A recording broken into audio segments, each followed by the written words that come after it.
ইহুদিরা হজরত ইয়াকুব আলাইসাল্লামের বংশধর। ইহুদি শব্দটি এসেছে ইয়াহুদা থেকে, যিনি ছিলেন হজরত ইয়াকুব আলাইসাল্লামের জ্যৈষ্ঠ পুত্র ও হজরত ইউসুফ আলাইসাল্লামের ভাই।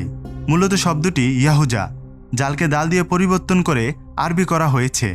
ইয়াহুদা শব্দের অর্থ তওবাকারী। গো বৎসবুদা থেকে তওবা করার কারণে তার নাম হয়েছে ইয়াহুজা, অর্থাৎ তওবাকারী।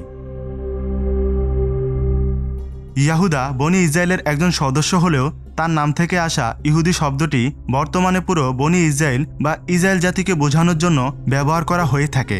বনি ইসরায়েলের অসদাচরণের কথা আল কোরআনে ৪৯ বার উল্লেখ করা হয়েছে এবং ইহুদি শব্দটি কোরআনুল কারিমে ৯ বার উল্লেখ করা হয়েছে।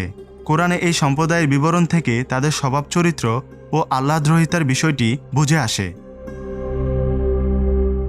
এই সম্প্রদায়ের লোকেরা ৫ শতাধিক নবী ও পয়গম্বর হত্যা করেছে। ইহুদিরা হজরত মুসা আলাইসাল্লামের অনুসারী, তবে তারা পরবর্তী নবী হজরত ঈসা আলাইসাল্লাম ও হজরত মোহাম্মদ সাল্লাল্লাহু আলাইসাল্লামকে নবী হিসাবে স্বীকার করে না। বনি ইসরায়েলকে ইহুদি হিসেবে নামকরণের আরেকটি বর্ণনা পাওয়া যায় সূরা আরাফের ১৫৫ থেকে ১৫৬ নম্বর আয়াতে। আয়াতের বিষয়বস্তু হল, হজরত মুসা আলাইসাল্লাম যখন বনি ইসরায়েলকে তাওরাতের আহকাম বিধিবিধান শোনালেন, তারা বলল, আমরা কেমন করে বিশ্বাস করব যে এই কিতাব সত্যি আল্লাহর পক্ষ থেকে অবতীর্ণ হয়েছে? যতক্ষণ আমরা আল্লাহকে স্বয়ং কথা বলতে না শুনব ততক্ষণ এটা মানব না। মুসা আলাইসাল্লাম তখন বনি ইসরায়েলের ৭০ জনকে বেছে নিলেন এবং তাদেরকে তুর পাহাড়ে নিয়ে গেলেন। সেখানে মহান আল্লাহ হজরত মুসা আলাইসাল্লামের সঙ্গে কথোপকথন করলেন, যা তারা শুনল। কিন্তু এরপর তারা একটি নতুন দাবি করে বসল যে যতক্ষণ আমরা নিজ চোখে আল্লাহকে না দেখব ঈমান আনব না। দ্বিতীয় আরেকটি মত অনুযায়ী বনি ইসরায়েল বাছুর পূজা শুরু করে। পুরো জাতির এই পাপ থেকে তওবার জন্য বনি ইসরায়েল থেকে ৭০ জনকে নির্বাচন করে তুর পাহাড়ে নিয়ে যাওয়া হয়। কিন্তু সেখানে গিয়ে তারা আল্লাহকে দেখার ইচ্ছা প্রকাশ করল। তাদের এমন টালবাহান আর সত্য থেকে মুখ ফিরে নেওয়ার কারণে আল্লাহ তাআলা তাদের ভূমিকম্প দিয়ে ধ্বংস করলেন। তখন মুসা আলাইসাল্লাম আল্লাহর কাছে তাদের পাপ থেকে মুক্তির জন্য দোয়ায় বলেছিলেন, ইন্না হুদনা ইলাইক, অর্থাৎ আমরা তোমার কাছে প্রত্যাবর্তন করলাম বা তওবা করলাম। কোনো কোনো মুফাসসিরের মতে কোরআনের শব্দ হুদনা অর্থ আমরা ফিরে এসেছি অথবা তওবা করেছি।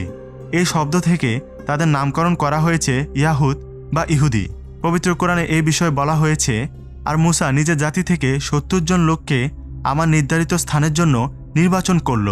তারপর যখন ভূমিকম্প তাদেরকে পাকড়াও করল, তখন সে বলল, হে আমার রব, আপনি চাইলে আগেও এদেরকে ধ্বংস করতে পারতেন এবং আমাকেও। আমাদের মধ্যে নির্বুদ্রা যা করেছে তার কারণে কি আমাদেরকে ধ্বংস করবেন? এটা তো আপনার পরীক্ষা ছাড়া আর কিছুই না। এর মাধ্যমে যাকে চান আপনি পথভ্রষ্ট করেন এবং যাকে চান হেদায়েত দান করেন। আপনি আমাদের অভিভাবক, সুতরাং আমাদের ক্ষমা করে দিন এবং আপনি উত্তম ক্ষমাশীল। আর আমাদের জন্য এ দুনিয়াতে ও আখিরাতে কল্যাণ লিখে দিন। নিশ্চয় আমরা আপনার দিকে প্রত্যাবর্তন করেছি। তিনি বললেন, আমি যাকে চাই তাকে আমার আযাব দেই, আর আমার রহমত সব বস্তুকে পরিব্যাপ্ত করেছে। সুতরাং আমি তা লিখে দেব তাদের জন্য যারা তাকে অবলম্বন করে এবং যাকাত প্রদান করে, আর যারা আমার আয়াতসমূহের উপর ঈমান আনে।